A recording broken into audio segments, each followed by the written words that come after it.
Jharkhand high court में हेमंत सोरेन की याचिका जमानत की मांग, कब होगी सुनवाई। जेल में बंद झारखंड के पूर्व मुख्यमंत्री हेमंत सोरेन ने जमानत के लिए हाईकोर्ट में याचिका दायर की है। पूर्व मुख्यमंत्री की ओर से दायर याचिका में कोर्ट से मांग की गई है कि मामले पर जल्दी सुनवाई की जाए। उनकी मांग को स्वीकार करते हुए हाईकोर्ट याचिका पर मंगलवार की सुनवाई करने के लिए लिस्ट तैयार कर लिया है। सोरेन की इस याचिका पर रंजन उपाध्याय की बेंच सुनवाई करेगी। बता दें कि झारखंड के पूर्व मुख्यमंत्री हेमंत सोरेन को कथित जमीन घोटाले में मनी लॉन्ड्रिंग के आरोप में बीते 31 जनवरी को गिरफ्तार कर लिया गया था। सोमवार को सोरेन की तरफ से याचिका दायर करते हुए इस मामले पर जल्द सुनवाई करने की मांग की गई थी। याचिका में कहा गया है कि इस मामले में किसी भी दस्तावेज में उनका नाम नहीं आया है, इसलिए PEMLA का मामला नहीं बनता है। सोरेन की तरफ से हाईकोर्ट में दायर की गई याचिका में दावा किया गया है कि ED लोगों को बयानों के आधार पर ऐसा कर रही है, जबकि ऐसा बयानों के लिए कोई पुख्ता सबूत नहीं है। रांची के स्ट्रीम बार में घुसकर डीजे बजाने वाले की हत्या करने का आरोपी बिहार के गया से अरेस्ट। झारखंड की राजधानी रांची के एक्सट्रीम बार में डीजे ऑपरेटर संदीप परमानी की गोली मारकर हत्या करने का आरोपी अभिषेक सिंह को बिहार की गया पुलिस ने अलीपुर से गिरफ्तार कर लिया है। वारदात के बाद रांची के पुलिस ने गया के SSP आशीष भारती से संपर्क किया था और आरोपी अभिषेक की गिरफ्तारी में सहयोग करने का अनुरोध किया गया था। इस मामले को SP आशीष भारती ने गंभीरता से लिया और पूरे जिले में विशेष वाहन चेकिंग अभियान चलाने को लेकर सभी DSP को निर्देश दिया गया था।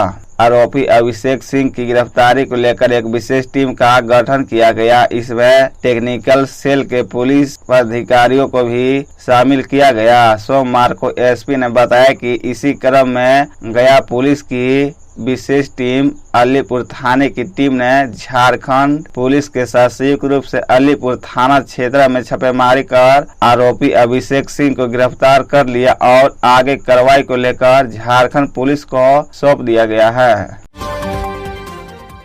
हेमंत सोरेन को षड्यंत्र के तहत जेल में डाला। कल्पना सोरेन ने गोड्डा में BJP पर बोला हमला। झारखंड में 7वें और अंतिम चरण के लिए मतदान होने वाले हैं। सभी राजनीतिक पार्टियों वोट साधने में जुटी है। इसी क्रम में पूर्व मुख्यमंत्री हेमंत सोरेन की पत्नी और झामुमो की स्टार प्रचारक कल्पना सोरेन ने संताल प्रांगण में डेरा जमा रखा है। कल्पना सोरेन ने गोड्डा के पोड़ैया हाट और दुमका लोकसभा क्षेत्र में चुनावी सभा को संबोधित किया। इस दौरान उन्होंने BJP पर जमकर निशाना साधा। कल्पना ने कहा कि झारखंड दिशोब गुरु शिबू सोरेन की देन है। उनके संघर्ष का ही नतीजा है कि आज झारखंड राज्य का निर्माण हो सका है। कल्पना गोड्डा में इंडिया गठबंधन कांग्रेस प्रत्याशी प्रदीप यादव और दुमका से झामुमो प्रत्याशी नलिन सोरेन के पक्ष में जनसभा को संबोधित किया। जिले में तूफान रेमल का असर, तेज हवा के साथ हुई बारिश। पाकुड़ जिले में सोमवार को चक्रवात तूफान रेमल का असर देखने को मिला। सुबह से ही आसमान में काले बादल छाए रहे, वही रिमझिम बारिश होती रही। इसके अलावा 36 किलोमीटर प्रति घंटे की रफ्तार से हवाएं चल रही थी। शहर में सुबह करीब 8 बजे तेज हवा के साथ रिमझिम बारिश हो रही थी। बारिश शाम करीब 4 बजे तक हुई। वहीं आसमान में बादल छाए रहे। बारिश के कारण अधिकांश लोगों के घरों पर ही रहना पसंद किया। वही बाजार में इसका असर देखने को मिला। कई दुकानें बारिश के कारण बंद रही। बारिश होने से तापमान में भी गिरावट दर्ज की गई। शहर में अधिकतम तापमान 31 डिग्री सेल्सियस व न्यूनतम तापमान 25 डिग्री सेल्सियस रहा। वही ग्रामीण इलाके में भी चक्रवात तूफान रेमल का असर दिखा।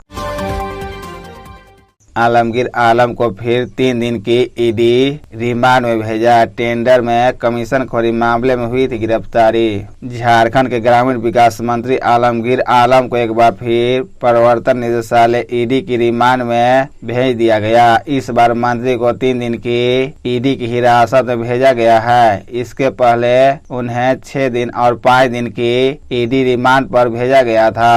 आलमगीर आलम की 5 दिन की ईडी रिमांड अवधि खत्म होने के बाद सोमवार 27 मई को प्रवर्तन निदेशालय की टीम ने उन्हें रांची स्थित पीएमएलए कोर्ट में पेश किया। ईडी की ओर से कहा गया कि अभी और पूछताछ की जरूरत है। आलमगीर आलम की 5 दिन की रिमांड दी जाए। दोनों पक्षों के वकीलों की दलीलें सुनने के बाद कोर्ट ने आलमगीर आलम को 3 दिन की रिमांड में भेजने का आदेश दिया। लातेहार रिजर्वायर में नहाने गए 6 वर्षीय बच्चे की डूबने से मौत। गांव में पसरा मातम। लातेहार जिले के चंदवा थाना क्षेत्र की जमीरा पंचायत के अर्घे गांव में एसआर पावर लिमिटेड द्वारा बनाए गए रिजर्वायर में डूबने से सोमवार की दोपहर बाद एक 6 वर्षीय बच्चे की मौत हो गई। उसकी पहचान अर्घे गांव निवासी पुष्पा गाजू के पुत्र आनंद गाजू के रूप में की गई है। इस हादसे से गांव में शोक की लहर है। लातेहार की इस घटना के संबंध में ग्रामीणों ने बताया कि 6 साल का आनंद गाजू के गांव के अन्य दोस्तों के साथ रिजर्वायर एरिया में नहाने गया था। नहाने क्रम में आनंद गाजू गहरे पानी में चला गया और अचानक डूबने लगा। इस दौरान साथ गए अन्य बच्चे उसे डूबता देख पानी गहरा होने के कारण बचा नहीं पाए। बच्चों ने शोर मचाया। इसके बाद आसपास के लोग व परिजन तत्काल वहां पहुंचे। इसके बाद बच्चे को पानी से बाहर निकाला गया, लेकिन तब तक बच्चे की मौत हो गई थी। हादसे में मौत के बाद परिजनों का रो रो कर बुरा हाल है। काफी देर तक चंदवा पुलिस उस गांव में नहीं पहुंच पाई थी। धनबाद के अन्नपूर्णा कॉलोनी में चोरी। बंद आवास को चोरों ने बनाया निशाना। 3 लाख का जेवर सहित रुपये ले भागे। धनबाद जिले के सदर थाना क्षेत्र के दामोदरपुर मेरा टोला अन्नपूर्णा कॉलोनी में देर रात चोरों ने बंद आवास को निशाना बनाया। घर का मालिक जयदत्ता आरएसपी कॉलेज हरिया में अकाउंटेंट पद पर कार्यरत है। चोरों ने लगभग 3 लाख रुपए का गहना समेत नकद ले उड़े। घटना के संबंध में पड़ोसी मिंटू कुमार मोदक ने मीडिया को बताया कि दामोदरपुर पूर्णा कॉलोनी में जयदत्ता अपने परिवार के साथ शादी समारोह में देर रात बाहर गए हुए थे। इसी दौरान चोरों ने घर की ताला तोड़कर आसानी से चोरी की घटना को अंजाम दिया। पास में ही एक जन्म उत्सव को लेकर गाना बज रहा था। इस वजह से किसी भी प्रकार का कोई आवाज सुनाई नहीं दी। चोरी की सूचना सदर थाना पुलिस प्रशासन को दे दी गई है। इसके बाद मौके पर सदर पुलिस पहुंचकर छानबीन कर जांच में जुट गई।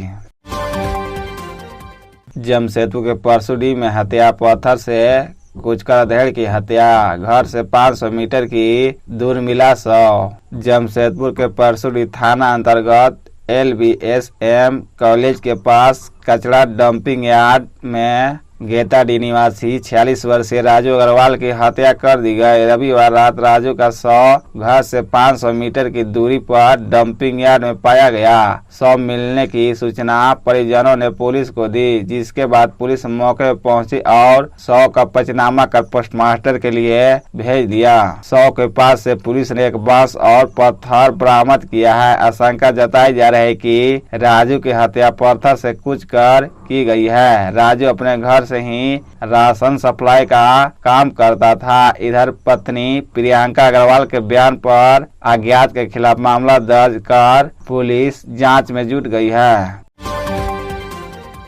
रांची के बार में डीजे संचालक को गोली मारी। शराब पी रहे 5 युवक ने झगड़े के बाद मर्डर किया। हवाई फायरिंग करते हुए फरार। झारखंड में रांची के एक्सट्रीम बार में डीजे संचालक की गोली मारकर हत्या कर दी गई। रविवार रात 5 युवक शराब पी रहे थे। इसी दौरान उनका डीजे संदीप उर्फ सैंडी और बार के दूसरे स्टाफ से विवाद हो गया। वहां मौजूद लोगों ने किसी तरह मामले को शांत कराया और सभी युवक वहां से चले गए। कुछ देर बाद शराब पी रहे 5 युवक वापस बार में आए और एक युवक ने डीजे संचालक संदीप संदीप के सीने पर ताबड़तोड़ गोलियां बरसा दी। जिस समय यह घटना हुई उस समय बार बंद था और डीजे संदीप और अन्य कर्मचारी बार से निकल रहे थे। इसके बाद उन्होंने बार के अंदर घुसकर कई राउंड फायरिंग की और फिर मौके से फरार हो गए। मामले की जानकारी मिलने के बाद पुलिस बार पहुंची और मामले की जांच में जुट गई। फिलहाल आरोपियों की